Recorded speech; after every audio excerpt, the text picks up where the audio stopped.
Oke, assalamualaikum warahmatullahi wabarakatuh. Kembali lagi bersama saya di YouTube channel Andri Irawan Official TV 2, channel yang membahas tentang seputar tutorial komputer dan sebagainya bagi para pemula. Dalam kesempatan kali ini, saya akan memberikan beberapa cara, yaitu rumus tentang Microsoft Excel yang sering keluar, part pertama. Oke, sebelum lanjut videonya, alangkah baiknya sobat mengklik tombol subscribe untuk mendukung channel ini terus berkembang. Tanpa berlama-lama, mari kita simak videonya. Oke, rumus yang pertama itu sum. Rumus ini biasa digunakan untuk menjumlahkan data. Jadi ini dia, kita persiapkan dulu tabel. Ini contoh dari nilai ujian seperti matematika, IPA, dan sebagainya. Kita jumlahkan nilai dari siswa ini.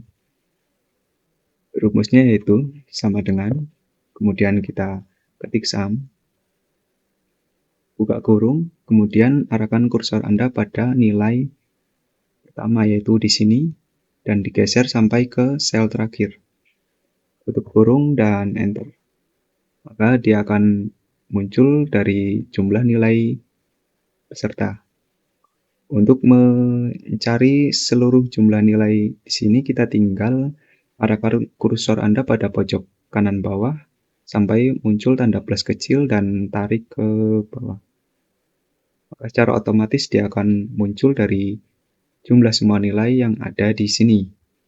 Kemudian cara yang kedua yaitu mencari nilai rata-rata atau average.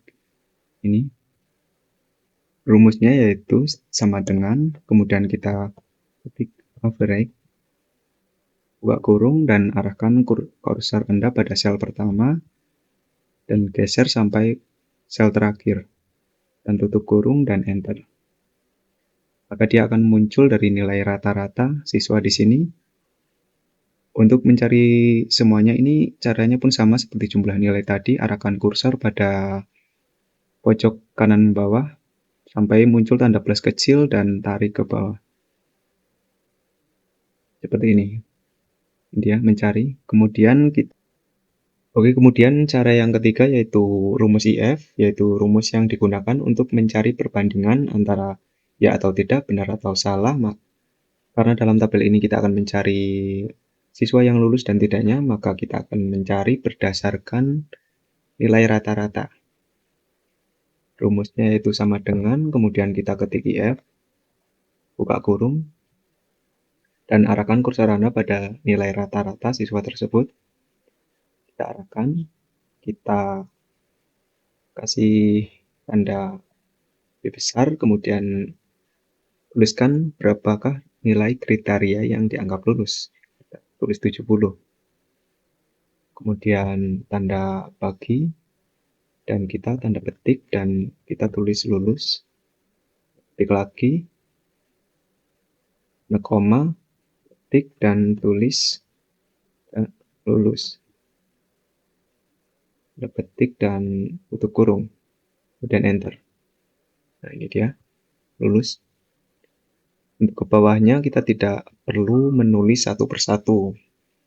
Kalian tinggal arahkan kursor pada pojok kanan bawah sampai muncul tanda plus, kemudian tarik ke bawah.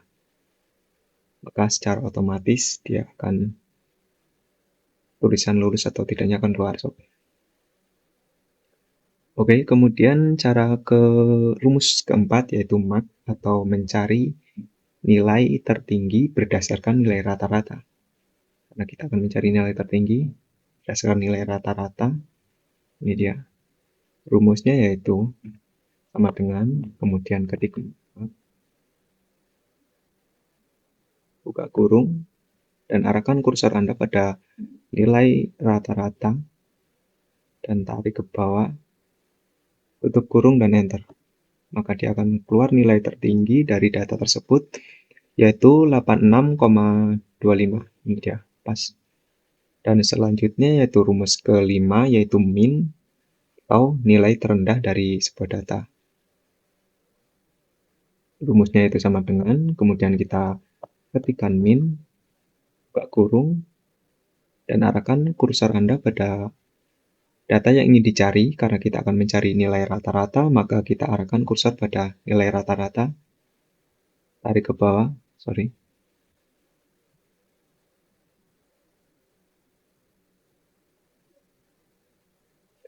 tutup kurung, dan enter.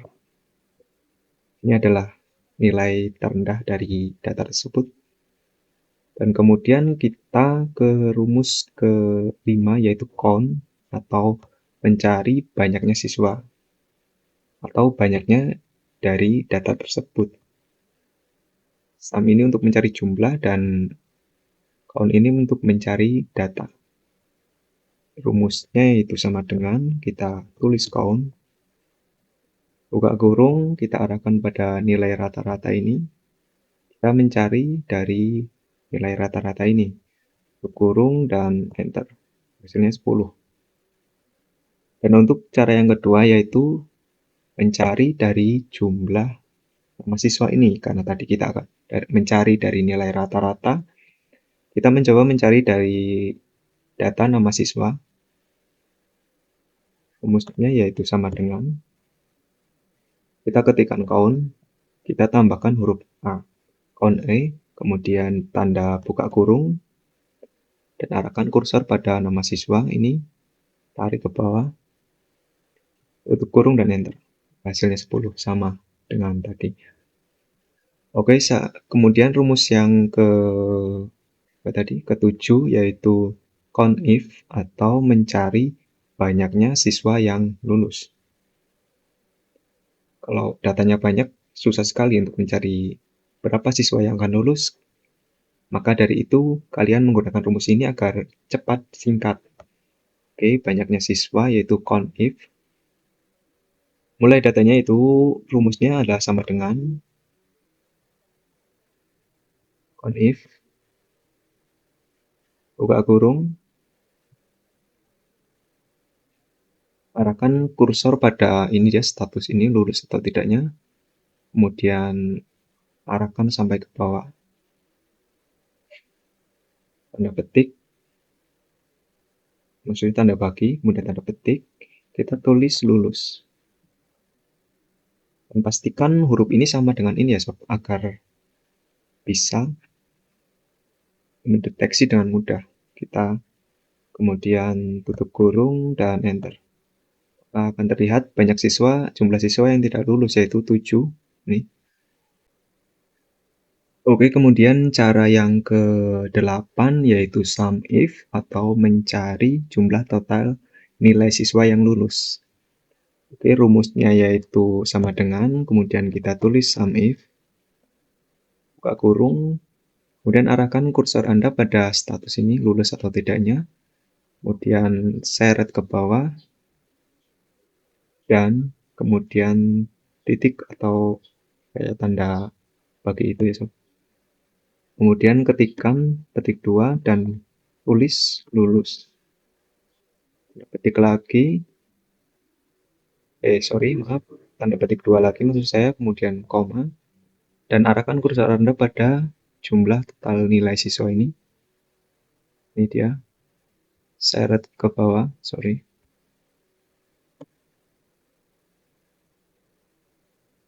ke bawah, kemudian tutup kurung dan enter. Maka dia akan keluar jumlah total nilai siswa yang lulus. Kemudian cara atau rumus yang ke-9 yaitu average. Kita akan mencari berdasarkan nilai rata-rata siswa yang lulus. Kita akan mencarinya. Rumusnya yaitu sama dengan, kemudian kita ketikkan average if,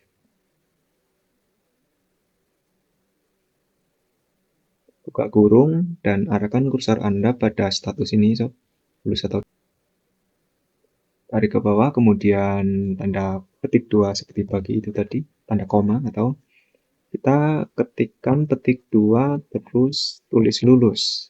Petik 2 lagi, koma, dan arahkan kursor Anda pada nilai rata-rata, karena kita akan mencari berdasarkan nilai rata-rata. Arahkan dan kita seret ke bawah, tutup kurung dan enter. Maka dia akan keluar dari rata-rata nilai yang lulus. Oke, itu tadi 9 rumus yang dapat saya bagikan dalam video ini. Dan tunggu video dari saya selanjutnya, karena dalam Video ini akan ada lanjutannya di part 2, jadi jangan sampai ketinggalan. Oke, terima kasih telah nonton video ini. Jangan lupa like, comment, and share untuk mendukung channel ini terus berkembang. Terima kasih.